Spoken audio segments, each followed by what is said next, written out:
Hello दोस्तों, आपको अपने चैनल एमए ज्ञान स्टडी में स्वागत है। तो चलिए दोस्तों, आज के इस वीडियो के तहत हम जानते हैं साइंस यानी विज्ञान का इम्पोर्टेंट क्वेश्चन देखने की कोशिश करेंगे। तो आइए हम वीडियो को स्टार्ट करते हैं। तो पहला क्वेश्चन आपके स्क्रीन पर दिखाई दे रहा है कि निम्नांकित में किसका अपवर्तनांक अधिक होता है। आपको 4 ऑप्शन दिए जाएंगे और इन चारों ऑप्शन में से आपको बताना है कि कौन सा सही ऑप्शन हो जाएगा। तो यहाँ दिया है निम्नांकित में किसका अपवर्तनांक अधिक है। अपवर्तनांक अधिक है इसमें बताना है। ऑप्शन ए हवा, हीरा, सीसा, जल। आपको बताना है हवा, हीरा, सीसा, जल में किसका अपवर्तनांक सबसे अधिक होगा। तो इसका राइट आंसर हम बता देना चाहेंगे, हीरा का अपवर्तनांक जो होता है सबसे अधिक होता है, यानी 2.42 होता है। 2.42 जो होता है 2.42 हीरा का अपवर्तनांक इतना ही होता है। ठीक है, अब आइए अगला क्वेश्चन है आपके सामने। अवतल दर्पण की फोकस दूरी होती है, अवतल दर्पण जो होता है उसकी फोकस दूरी कितनी होती है, क्वेश्चन है यहाँ।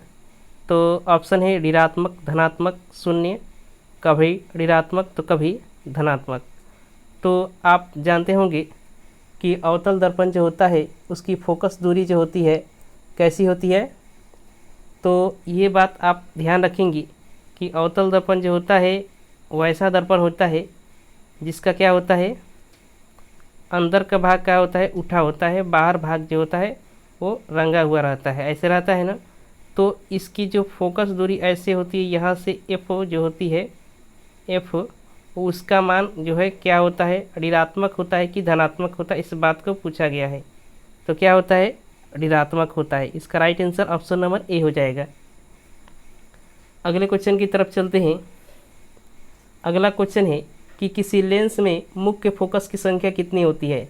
कोई भी लेंस है उसमें मुख्य फोकस की संख्या कितनी होती है। ऑप्शन है 1, 2, 3, 4। तो 1 है, 2 है, 3 है, 4 है।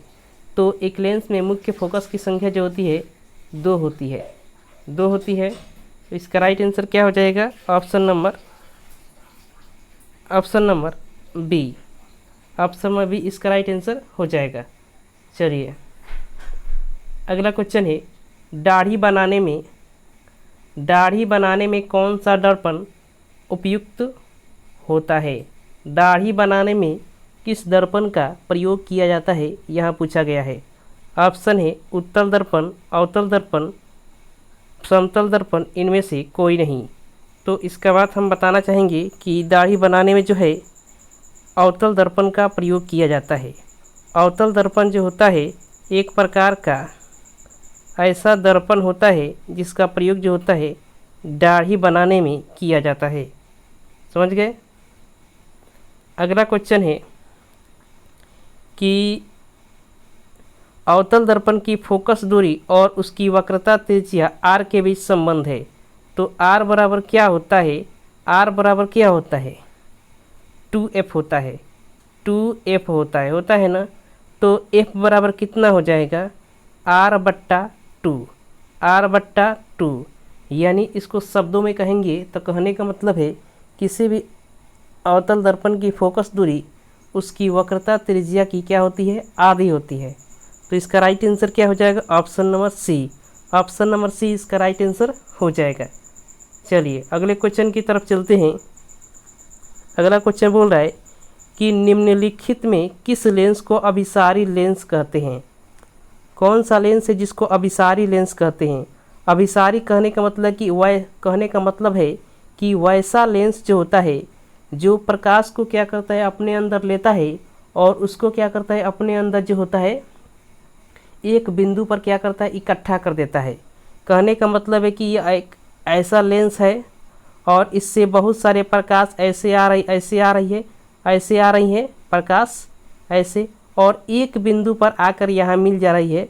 तो इसी को क्या कहा जाता है, अभिसारी लेंस। तो अभिसारी लेंस किस लेंस को कहा जाता है, उत्तल लेंस को कहा जाता है, याद रखना है। उत्तल लेंस को अभिसारी लेंस कहा जाता है। अब है अगला क्वेश्चन, 7 नंबर क्वेश्चन आपके स्क्रीन पर दिखाई दे रहा है कि दृश्य प्रकाश में किस वर्ण का तरंगदैर्घ्य अधिकतम होता है। दृश्य प्रकाश होता है, इसमें किस वर्ण यानी रंग का तरंगदैर्घ्य जो होता है न्यूनतम होता है। तो न्यूनतम किसना होता है, बैगनी का होता है। अगर पूछे कि अधिकतम किसका होता है, अधिकतम अगर पूछे आपसे, अधिकतम जो पूछे आपसे, तो आपको ध्यान रखना है अधिकतम जो होता है लाल रंग का होता है। लाल रंग का तरंग सबसे अधिक होता है और बैगनी रंग का तरंगदैर्घ्य जो होता है सबसे कम होता है, याद रखना है। अगला क्वेश्चन है, तारों का टिमटिमाना प्रकाश के किस घटना को दर्शाता है। तारे जब टिमटिमाते हैं तो यह प्रकाश की कौन सी घटना को क्या करता है, दर्शाता है। तो प्रकाश का विक्षेपण, प्रकाश का प्रवर्तन, प्रकाश का प्रकीर्णन, प्रकाश का अपवर्तन। तो तारों का टिमटिमाना जो होता है प्रकाश के अपवर्तन के कारण होता है। प्रकाश अपवर्तित होता है तभी तारे टिमटिमाते हैं। अब अगला क्वेश्चन है कि निम्नलिखित में किसमें प्रकाश की चाल सबसे अधिक होती है। प्रकाश की चाल सबसे अधिक यहाँ होती है, निर्वात में होती है। निर्वात में प्रकाश की चाल कितनी होती है, 3 × 10⁸ मीटर प्रति सेकेंड। 3 × 10⁸ मीटर प्रति सेकेंड जो होती है प्रकाश की चाल कहाँ होती है, निर्वात में होती है। अगला है, प्रकाश के अपवर्तन के कितने नियम हैं। प्रकाश का अपवर्तन है, इसके कितने नियम होते हैं। तो प्रकाश के अपवर्तन के निम्नलिखित 2 नियम होते हैं। 2 नियम होते हैं प्रकाश के अपवर्तन की, याद रखना है। आपतन कोण की ज्या और परावर्तन की कोण की ज्या का अनुपात एक नियतांक होता है, ठीक है ना। तो यहाँ दिया है प्रकाश के अपवर्तन के कितने नियम होते हैं, 2 नियम होते हैं, ठीक है। चलिए अगले क्वेश्चन की तरफ चलते हैं कि जल विद्युत संयंत्र किस ऊर्जा को विद्युत ऊर्जा में रूपांतरित करता है। जल विद्युत संयंत्र जो है किस ऊर्जा को विद्युत ऊर्जा में क्या करता है, रूपांतरित करता है, मतलब क्या, बदलता है। यहाँ है नाभिकीय ऊर्जा, सौर ऊर्जा, स्थितिज ऊर्जा, तापीय ऊर्जा। तो इसका राइट आंसर क्या हो जाएगा, ऑप्शन नंबर सी, स्थितिज ऊर्जा को क्या करता है, यह जो होता है विद्युत ऊर्जा में रूपांतरित करता है, ठीक है। अब आइए 12 नंबर क्वेश्चन है कि जलता हुआ मोमबत्ती बदलता है विद्युत ऊर्जा को प्रकाश ऊर्जा में, रासायनिक ऊर्जा को प्रकाश ऊर्जा में, ध्वनि ऊर्जा को प्रकाश ऊर्जा में, इनमें से कोई नहीं। तो जलता हुआ मोमबत्ती जो होता है रासायनिक ऊर्जा को प्रकाश ऊर्जा में क्या करता है, रूपांतरित करता है, ठीक है। अब आइए अगला क्वेश्चन है कि एक सेल से धारा प्राप्त करने पर इसके सिरों के बीच विभवांतर का मान विद्युतवाहक बल की तुलना में हो जाता है। मतलब एक सेल है, एक सेल मान लीजिए ऐसे दिया है और इस सेल से क्या है, धारा प्रवाहित की जा रही है और इसके जो है सिरों के बीच जो विभवांतर होता है ऐसे, तो 2 सेल ऐसे लग गए और इनके सिरों के बीच जो विभवांतर होता है का मान जो होता है विद्युत वाहक बल की तुलना में क्या हो जाता है, कम हो जाता है। इसका राइट आंसर क्या हो जाएगा, कम हो जाता है, ठीक है। अब आइए अगले क्वेश्चन की तरफ चलते हैं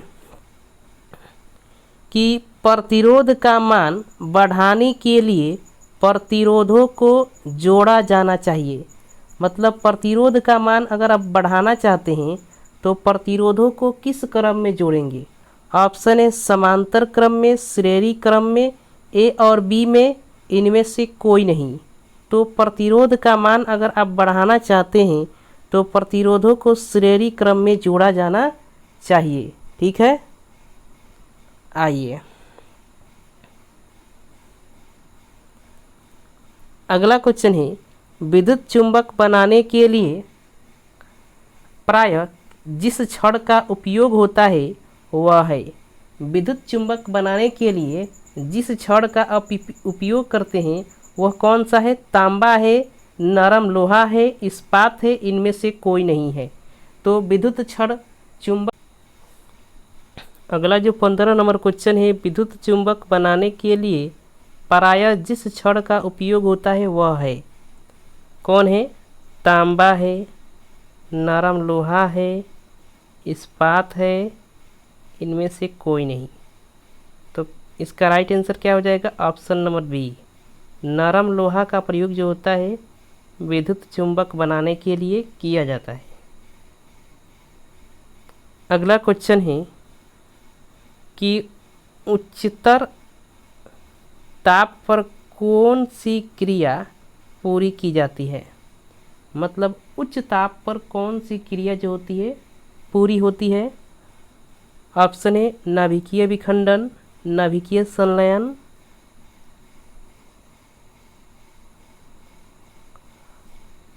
ऑप्शन सी है दोनों ए एवं बी, ऑप्शन डी है इनमें से कोई नहीं। तो इसका राइट आंसर क्या हो जाएगा? ऑप्शन नंबर सी, ए और बी दोनों। चलिए 17 नंबर क्वेश्चन है कि सौर ऊर्जा को सीधे विद्युत ऊर्जा में बदलने वाली युक्ति है। सौर ऊर्जा को सीधे विद्युत ऊर्जा में अगर हम बदलना चाहते हैं तो कौन सी युक्ति का प्रयोग करेंगे? ऑप्शन है सौर कुकर, सौर सेल, दोनों, इनमें से कोई नहीं। तो इसका राइट आंसर हो जाएगा ऑप्शन नंबर सी, दोनों का प्रयोग करेंगे। सौर कुकर का भी प्रयोग करेंगे और सौर सेल का भी प्रयोग करेंगे। अब है अगला कि पवन विद्युत जनित्र में पवन की चाल कम से कम कितनी होनी चाहिए? पवन विद्युत जनित्र में पवन की चाल कम से कम कितनी होनी चाहिए? ऑप्शन है 150 किलोमीटर प्रति आवर, 1.5 किलोमीटर प्रति आवर, 1214 किलोमीटर प्रति आवर, और इनमें से कोई नहीं।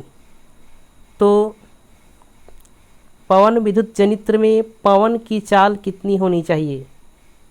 पवन विद्युत जनित्र जो होता है उसमें पवन की चाल कितनी होनी चाहिए, इस बात को पूछा जा रहा है। तो पवन की चाल जो होती है इसका राइट आंसर हो जाएगा ऑप्शन नंबर ए, 150 किलोमीटर प्रति आवर होना चाहिए पवन की चाल। ठीक है। अगला क्वेश्चन है कि सेल का विद्युत वाहक बल है। ऑप्शन ए सेल द्वारा इकाई आवेश पर लगाया गया बल, सेल द्वारा इकाई आवेश पर किया गया कार्य, विभवांतर, इनमें से कोई नहीं। तो सेल का विद्युत वाहक बल जो होता है सेल द्वारा जो इकाई आवेश पर लगाया गया बल होता है वही होता है। अगला क्वेश्चन है 20 नंबर, घरेलू परिपथ में मुख्य रूप से किसकी आपूर्ति होती है? प्रत्यावर्ती धारा जिसको हम एसी बोलते हैं, चरदिष्ट धारा जिसको हम डीसी चर बोलते हैं, अदिष्ट धारा जिसे हम डीसी बोलते हैं, इनमें से कोई नहीं। तो इसका राइट आंसर हो जाएगा प्रत्यावर्ती धारा, अल्टरनेटिव करंट।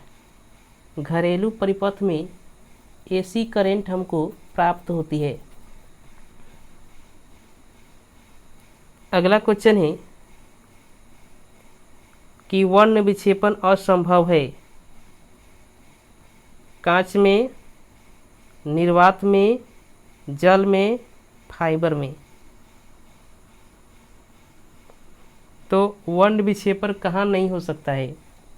प्रकाश जो है कहाँ 7 रंगों में नहीं बट सकता है? तो कहाँ नहीं बट सकता है? ऑप्शन नंबर डी, फाइबर में जो है प्रकाश प्रवेश ही नहीं करेगा तो बटेगा कैसे? ठीक है। अब है अगला क्वेश्चन है, वायु में रखा एक कांच का प्रिज्म आपतित किरण को मोड़ देता है। ऊपर, नीचे, आधार से दूर, आधार की ओर। तो वायु में रखा एक कांच का प्रिज्म आपतित किरण को मोड़ देता है। मतलब वायु से कांच में जा रही है प्रकाश की किरण, आपतित किरण, तो यह आधार की ओर क्या हो जाएगी, मुड़ जाएगी। ऑप्शन नंबर डी इसका राइट आंसर हो जाएगा। अगला क्वेश्चन है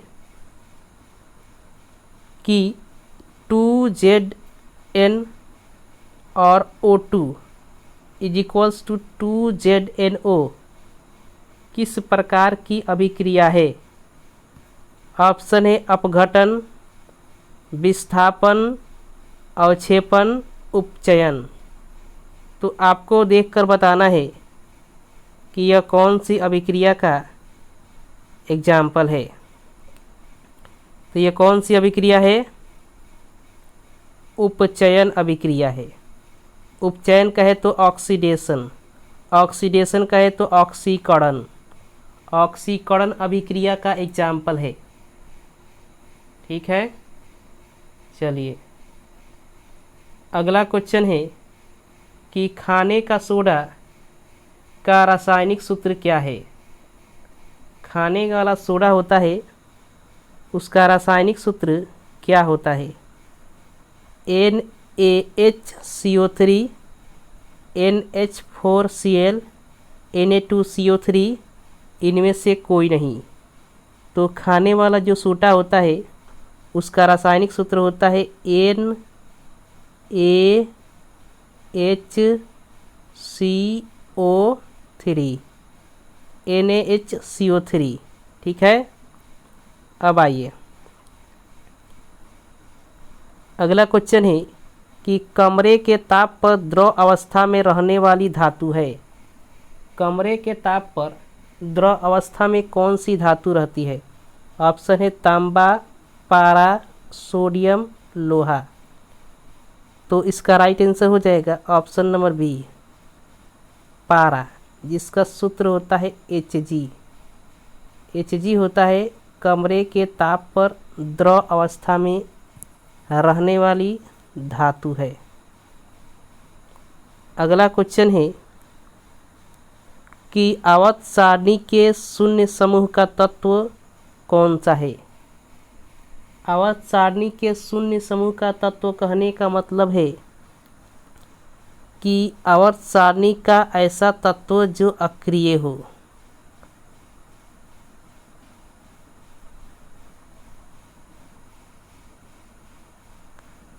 तो He कौन सा है, He, इसका क्या नाम है, हीलियम। यह शून्य समूह का तत्व है, अक्रिय तत्व है, निष्क्रिय तत्व भी इसे कह सकते हैं।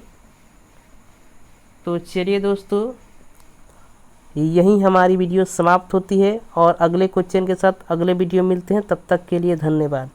वीडियो अच्छी लगी है तो वीडियो को लाइक करें, चैनल को सब्सक्राइब करें, ताकि ऐसे ही वीडियो हम हमेशा आपके लिए लेकर आते रहें। धन्यवाद।